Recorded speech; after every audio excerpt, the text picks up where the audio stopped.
I'd gotten our life down to a science, a fortress of routine, built brick by brick, day by day. 7 a.m., wake up, shower. 7:15, wake Mia.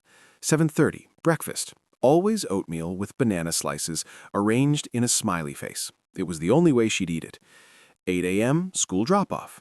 8:15 to 5:15, work. A sterile world of numbers and spreadsheets that actually made sense. 5:30, pickup. 6 o'clock, dinner. 7 o'clock, homework. 8 o'clock, bedtime story. 9 o'clock, lights out for her, and for me, well, for me, there was the silence. The crushing, deafening silence of a house that was built for three. I had our whole life down to a science. Every minute was scheduled, every meal planned. It's how we survived. It's how I survived.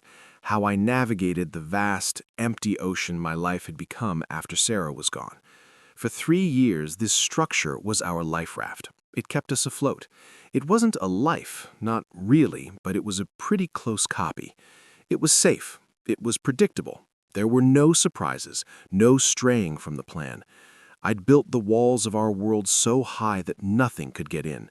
Nothing could hurt us again. And then, she moved in next door. A whirlwind of chaos and color, of loud music and the smell of turpentine, threatening to tear down my carefully built fortress with nothing more than a smile. I remember the first time I saw her. It was a Saturday. Saturdays were for deep cleaning the house and yard work. The lawn had to be mowed in perfect, overlapping diagonal lines. It was on the schedule.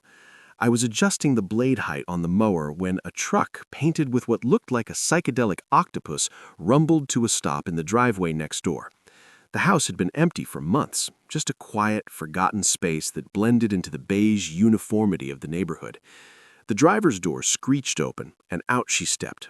She wasn't just a person, she was an event. Her hair, the color of a sunset, a chaotic mix of pink and orange, was piled messily on her head. She wore paint-splattered overalls over a tie-dye shirt, and on her feet were 2 different colored sneakers. She stretched, arching her back like a cat, and then she laughed, a loud, free-spirited sound that seemed to physically push against the quiet suburban air. I just stood there, mower manual in hand, staring. My brain, a place that thrived on order and logic, just couldn't categorize her. She was a glitch in the system, a walking, talking, laughing disruption to the grayscale of my world. The silence of my Saturdays was officially over.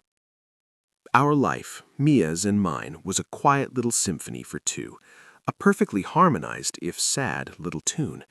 In the 3 years since Sarah passed, I'd taken on the role of both father and mother with a grim determination. I was the family logistician, the head chef, the homework supervisor, and the monster checker under the bed. My world had shrunk to the size of our small suburban house and the perimeter of Mia's elementary school. Every decision was weighed against one single question. Would it keep Mia safe, stable, and happy? My own needs, my own grief were packed away in a box and stored in the attic of my mind to be dealt with later, a later that never seemed to come. Mornings were our sacred ritual. I'd braid Mia's hair, my big, clumsy fingers fumbling with the strands. Sarah could weave these intricate, beautiful braids in seconds. It took me a solid 10 minutes and a YouTube tutorial to produce a lopsided but functional plait. "It's a daddy braid, sweetie," I'd say, and Mia would giggle. "It's special." These small moments were the victories that kept me going. They were proof that I was managing, that I was enough. But loneliness is a ghost. It haunted the spaces between all the scheduled activities. It sat next to me on the couch after Mia was asleep, a heavy, invisible weight. It was in the silence of the master bedroom, where I still slept on my side of the bed, the other side a cold, undisturbed landscape of memory. I'd see other couples at the park, parents holding hands while they watched their kids play, and a pang of something sharp and painful would hit my chest. I'd quickly look away, focusing on pushing Mia on the swings, higher and higher as if I could outrun the feeling. I had convinced myself that this was my life now, a life of dedicated solitude, of being a father and nothing more, a noble sacrifice, or so I told myself. It was easier than admitting the truth. I was terrified of letting someone in, terrified of risking that kind of pain ever again. Then came Chloe. The octopus truck was just the beginning. That first day, a giant, half-finished metal sculpture of what looked like a dragon was unloaded onto her front lawn.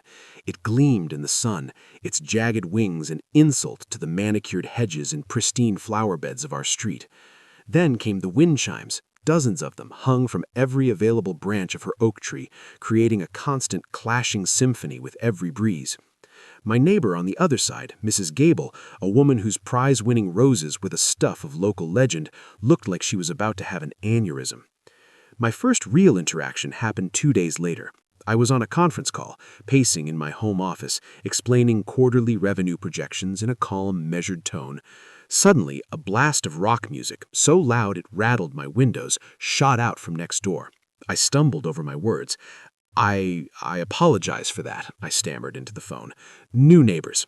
I ended the call as quickly as I could, my jaw tight with irritation. This was my controlled environment. This was my sanctuary of order. I marched over, my speech already prepared, a polite but firm request to respect the neighborhood's noise ordinances. I knocked on her door, a solid, authoritative rap. It swung open before my knuckles left the wood. There she was, holding a paintbrush in one hand and a sandwich in the other. A streak of blue paint decorated her cheek like war paint. "Hi," she said, her smile so bright it knocked me off balance. "You must be my neighbor. I'm Chloe. Sorry about the music. I get carried away when I'm in the zone. Want a sandwich? It's peanut butter and jalapeno." I was speechless. My carefully prepared monologue just evaporated. Leo, I managed. And no thank you. Peanut butter and jalapeno? Don't knock until you try it, she said with a wink, taking a huge bite. Sweet and spicy, a perfect combination. So what can I do for you, Leo? Her directness threw me off. All I could think about was the thumping bass that had derailed my spreadsheet analysis. The music, I said, trying to sound reasonable and not like the grumpy old man I suddenly felt. A little loud. Her face fell, but only for a second. Oh, gosh, I'm so sorry. I'll turn it down. I forget other people exist sometimes when I'm working. Total tunnel vision. She didn't make excuses. She just owned it. And then she smiled again. Hey, you have a little girl, right? I saw you at the park yesterday. She's adorable. The mention of Mia shifted something in me. My protective instincts flared. Yes, Mia. She's 8. I love kids, Chloe said, her eyes genuinely warm. Well, Leo, welcome to the neighborhood. Welcome me to the neighborhood. It was nice to officially meet you.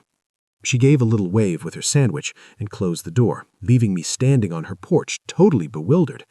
The music was replaced by a softer, acoustic melody. I walked back to my house, the clean lines of my world feeling slightly blurred. She was a disruption, yes, but she wasn't malicious. She was just Chloe. And for the first time in a long time, something unexpected had happened. I wasn't sure if that was a good thing or a bad thing. Life next to Chloe was like living next to a continuous creative explosion. Some days it was the high-pitched whine of a power sander at dawn.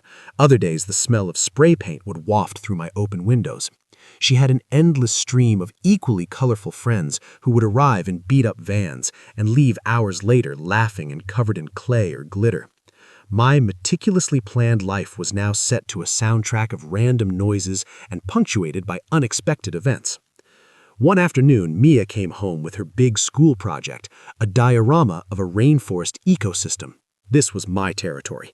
I had already mentally mapped it out. A shoebox, green construction paper for the canopy, blue for the river, and precisely sourced plastic animal figures. It would be an A-plus project. It would be perfect. We were at the kitchen table, me meticulously cutting a piece of green paper, when there was a knock at the back door. It was Chloe, holding a large, lumpy paper bag. Hey, neighbors, she chirped. I was at the craft store and I might have gone a little overboard. I saw you guys working and thought maybe you could use some supplies. She emptied the bag onto the table. It was a glorious mess of real moss, twigs, brightly colored feathers, dried flowers, and a jar of glitter that looked like powdered emeralds. Mia's eyes went wide. My perfectly cut green paper suddenly looked pathetic. Wow, Mia breathed, reaching for a shimmering blue feather. "Mia, we have a plan," I said, a little too sternly. Chloe's smile faltered. "Oh, sorry, I didn't mean to intrude on the plan." She started to gather her things. "It's just rainforests aren't really made of construction paper, you know? They're messy and alive." Mia looked at me, her bottom lip starting to tremble. It was that look, the one that could crumble empires. I saw her desire for the glitter and the mess, for the chaos Chloe was offering. And in that moment, I saw my own rigidity for what it was, a cage.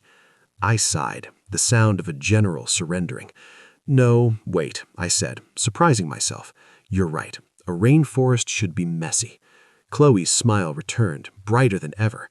For the next hour, my pristine kitchen table became a chaotic jungle floor. Chloe showed Mia how to glue moss onto the box to look like a forest floor, and how to twist twigs into canopy trees. Glitter got everywhere.